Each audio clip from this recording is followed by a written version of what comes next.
Good morning, Dr. Bob over here. Greet you. Another day, another daily revival. Hallelujah. Let's pray. God, we're going to talk about the absoluteness of Christianity today from Pastor Pang's book. Help us to understand. Help us to grasp. Let it be revelatory, Lord, for us. Thank you, Lord, in Jesus' name. Amen. Well, we've come thus far. Wow, 14th day of talking about our faith through existential approach of the Christian life.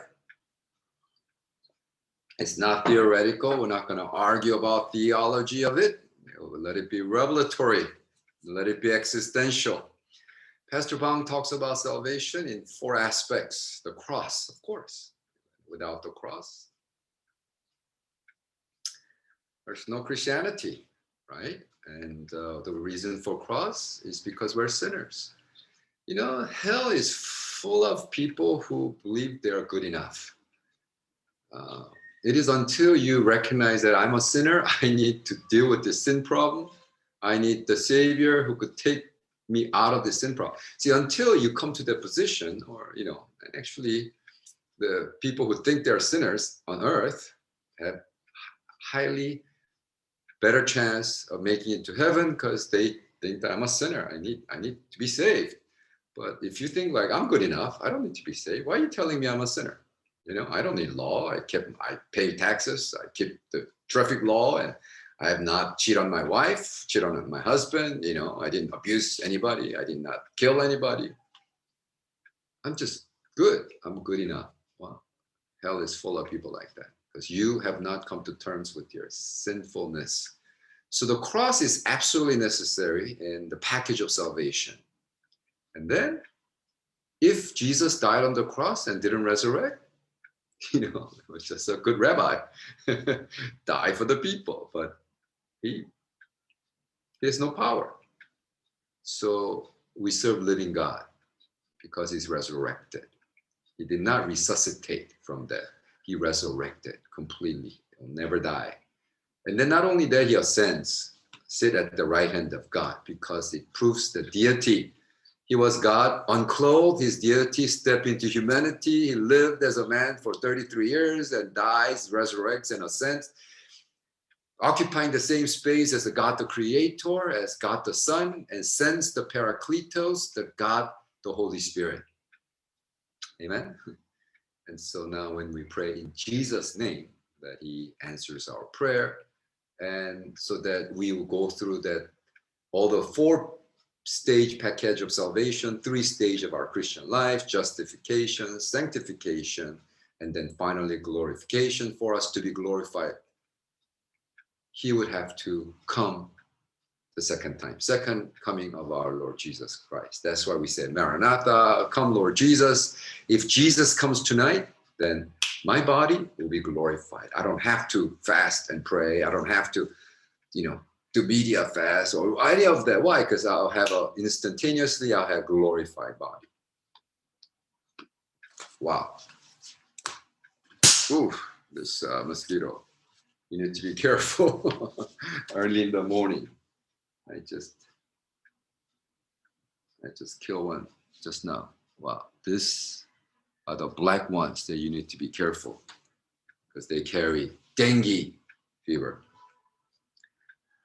So this fly that I just caught do not carry dengue fever. They just fly. Nuisance.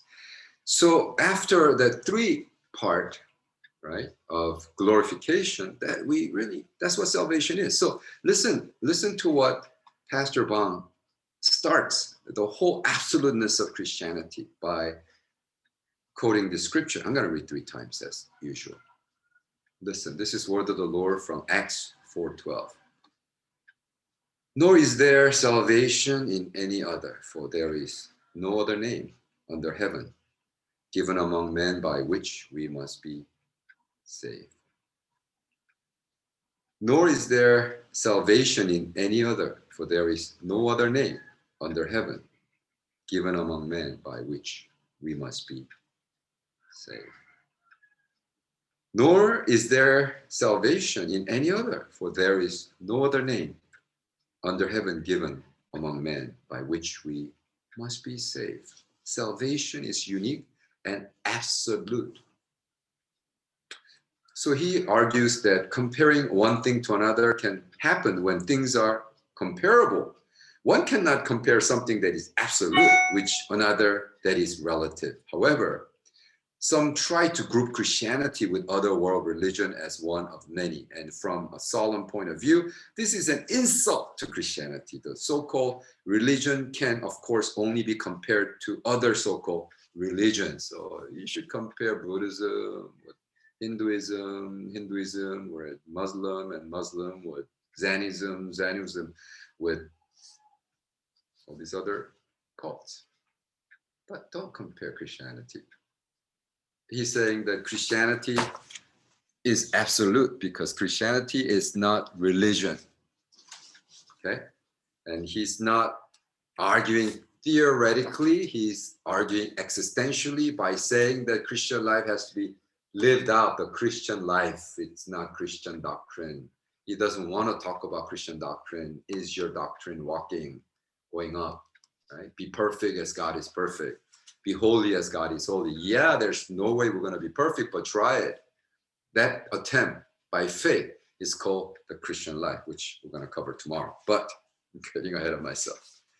That is because they are all relative and subjective. How can Christianity, the only religion of revelation, be compared?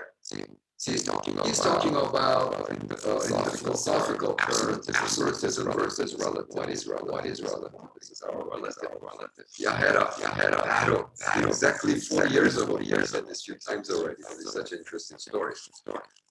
Because the professor who was teaching Philosophy 101, Dr. Fibrin, claims that Jesus never resurrected. For 20 weeks, he claims that Jesus never resurrected. He couldn't have, because he was a man. So I wrote a paper, 15-page paper, I think, called The Resurrection of Jesus Christ. I absolutely argue that Jesus is real because I talked to him in the morning. My associate professor, of course, the woman TA, professor herself, gave me B+. We got into huge argument. And she said, how can you, this young man, a student of philosophy, when Dr. Firebrand claims that everything's relative, how can you have an absolute argument against him? She said, everything's relative. I asked her, are you absolutely sure about that? Is your relativism subjective or objective? Because if you're truly a relativist and you really consider everything's relative, then you should accept my absolutism as part of your relativism. You are subjective relativists. To you, only things that you want relative to be relative, but you don't really have, because you cannot embrace absolutism. At that age, at 40 years ago, I realized, wow, the Western-centric view of epistemology, the theory of knowledge, cannot embrace both ends. To them, light and darkness cannot commingle. It's light or is it darkness? Choose one. Is it absolutism or is it relativism? You choose one. I said, I choose neither because it's both ends. I don't want to talk philosophy today, but talk about the salvation. See, Pastor Bang talks about man cannot find way of salvation. Man cannot earn salvation. All men are under sin, therefore separated from God. For Romans 3:23 says, for all have sinned and fall short of the glory of God. Yes, that is the truth. And Romans 5:8, but God demonstrated his own love toward us in that while we're still sinners, Christ died for us. Yes. It is God becoming man. That man, absolute God, now died for our sin, and we are absolutely sinners. Only way we could absolutely solve the problem is trust that Christian faith is absolute. See, I teach metaphysics. I taught metaphysics, right? And some of my students were Buddhist monks. I'm talking about Cambodian context. And we talk about is Buddhism to teach about creator? I said, sir, Buddhism is godless religion. We don't have God. Oh, so the Buddha didn't create? No. Of course I know, but I'm just challenging. So they don't have creator. They don't have God.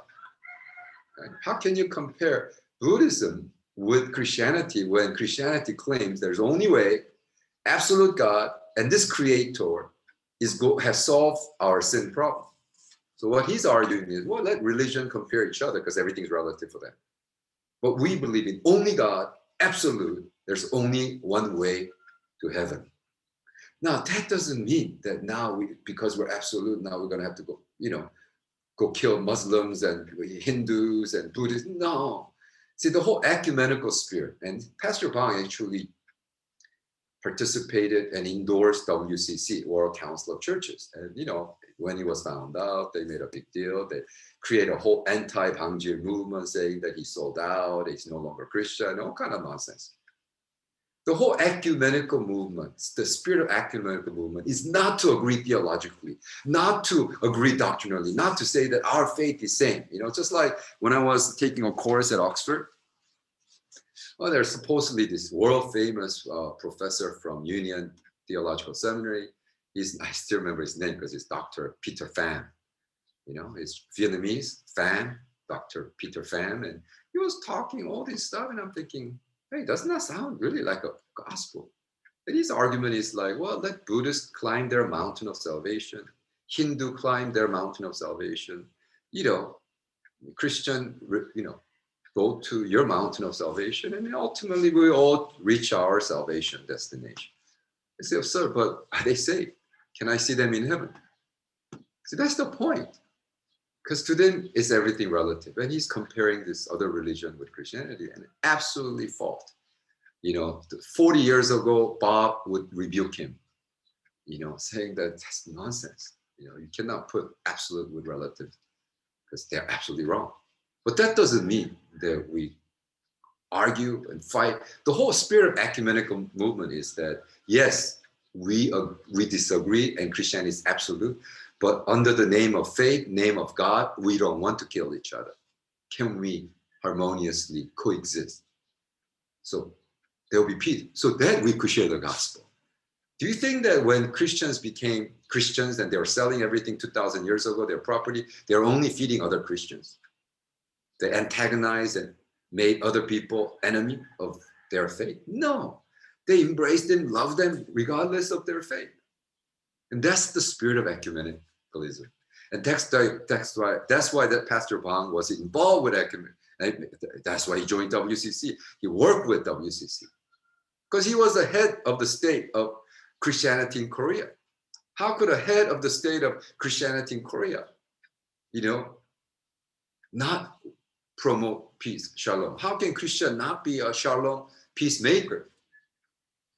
It's nonsense. When I talk to some of those Christian leaders, like, we cannot work with. And I'm like, I'm not saying you should work with or agree theologically.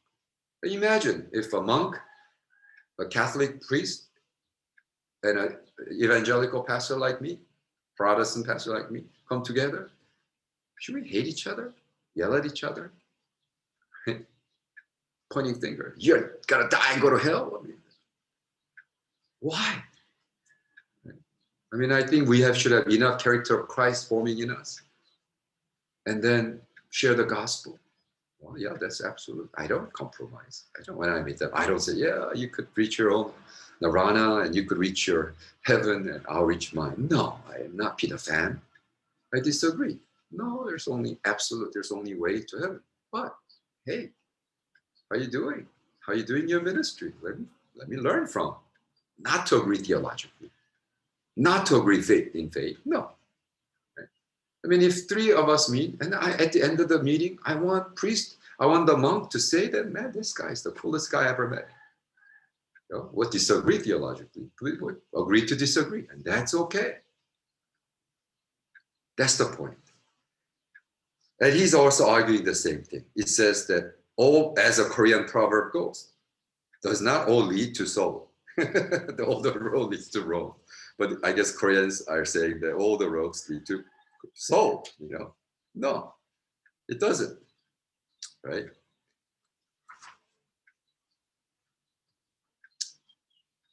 Only Christianity resolved the problem of sin. That's why we could say that our faith is revelatory. It's from God.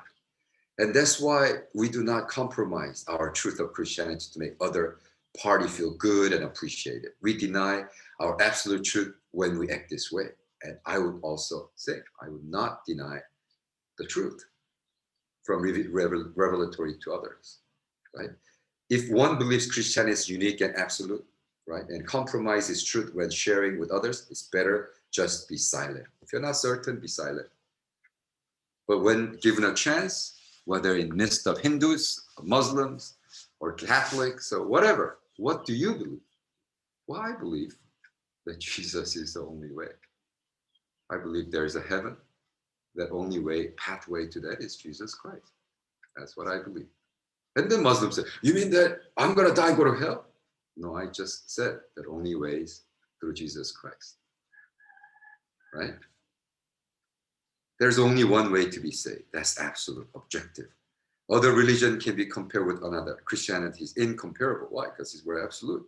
Since there's only one Savior, it's absolute. Since only one way was given by God, it's absolute.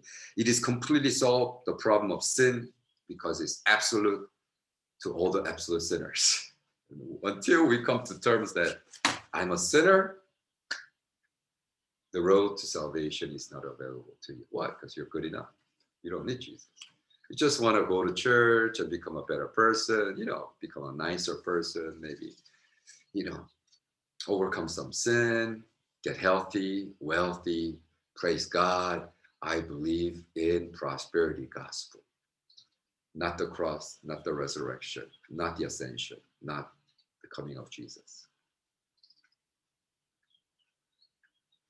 I pray, oh God, that we'll come out of this nonsensical faith and understand the absoluteness of Christian faith, that we may be on the road to salvation in Jesus' name. Amen.